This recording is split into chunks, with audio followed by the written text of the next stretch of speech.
We're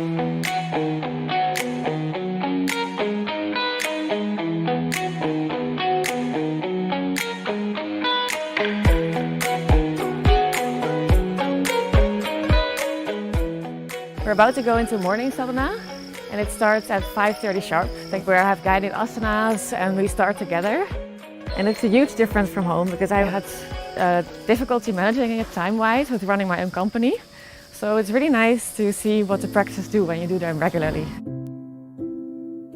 Yogasanas is a new practice for me, and it was really tough to get into the postures and to hold on to them as well. And now there's something lifting me inside of it. So at home I wasn't doing them regularly, my practices, and then it was more like a physical exercise. So you keep feeling that it's only a stretch, but now the inner dimension is changing slowly, which is something I've not experienced before. I have to run because I have to go to my seva. It's in Akshaya. I'll show you later. Here in the Suryakund Mandapam, there's a lot of people doing different practices at different times. You really get to see the effect of your sadhana come through when all this chaos is happening around you, but somehow you feel a balance kind of seeping into your system. In the past, I was a 2008 Olympian in fencing, representing Egypt.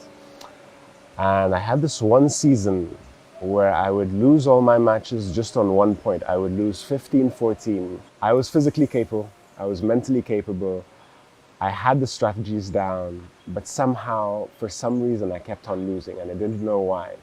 And now that I'm here in the ashram, I'm starting to experience a certain quality of stillness that can propel me into activity in a very effective way. And this is something that I think I kind of wish I was introduced to when I was back then fencing.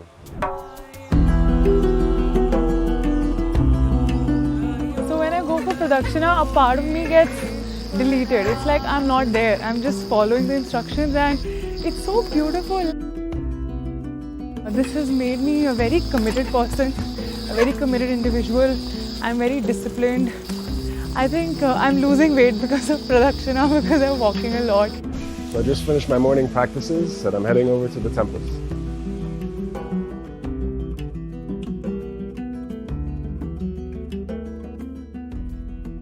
It's one of the perks of being in Sadaanapada.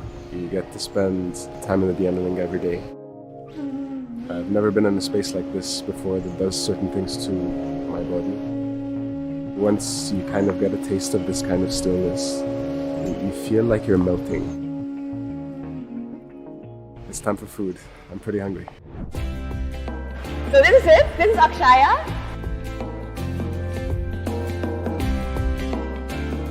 We prepare the food for the whole ashram. It's a couple of thousand people that we feed every day. And every time it's a very lovely surprise. It's super delicious.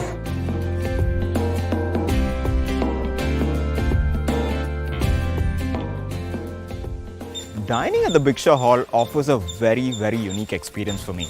See, you're in the hall with over 500 other people, but then you maintain absolute silence.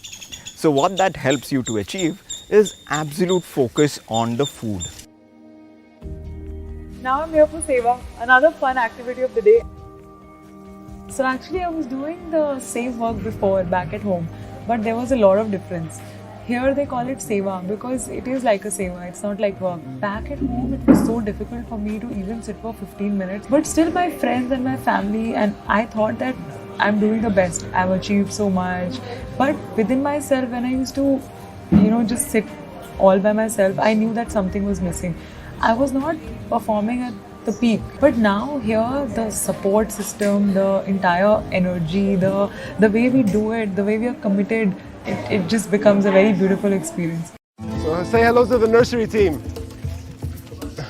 So here we are at the Seva, the volunteering at the gardening department. We're here to collect some cow dung to make some Jivamritam, and it smells really fresh today.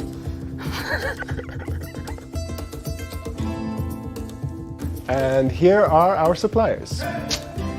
Aren't they beautiful? So I've been here for 2 months now.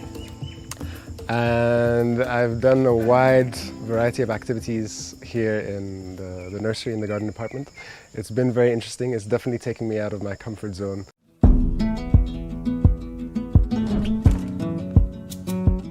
Sadanapada for me is definitely a very unique experience. I would say the willingness, the intent to get things done was always there. It was just the fear within me, thinking about what the outcome would be. The kind of volunteering activity that you get to see, the effort and heart they put out into it without really thinking about what the outcome might be. Just seeing that, the fear just melts away. You don't even think about it. Another very important aspect for me as an entrepreneur, you know that you can build up things so much and then it just takes a fraction of a second sometimes for all of it to fall down. I wanted to build that strength within myself so that no matter what happens, you know, my body and mind is in a position to, you know, handle such situations. I work as a ceramicist. I have my own little company where I make crockery, so it's plates, cups and bowls. And there was a huge momentum there. The clients were getting bigger, the orders were getting bigger. And it was really getting very overwhelming actually. And I wanted to experience how to be intense and how to work intensely without burning out or losing balance. Like, we're only 2 months in, but there are slow changes happening, and sometimes I feel a little bit stress coming up, but it's so much less, and I go back to really being happy and joyful very quickly. Anyway, I've got to go. It's satsang tonight, and we're meeting Sadgurу, so I have to do my practices now.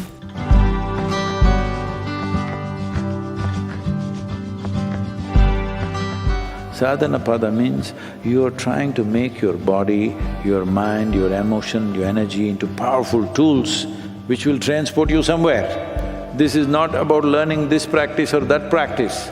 It is about transforming this physical body, this mental structure, the emotional ocean of emotion that you have and your energy system into powerful tools. For this, at this stage in your life, you must invest. You must invest focus, intensity and attention. If you do that, there will be no regret with life.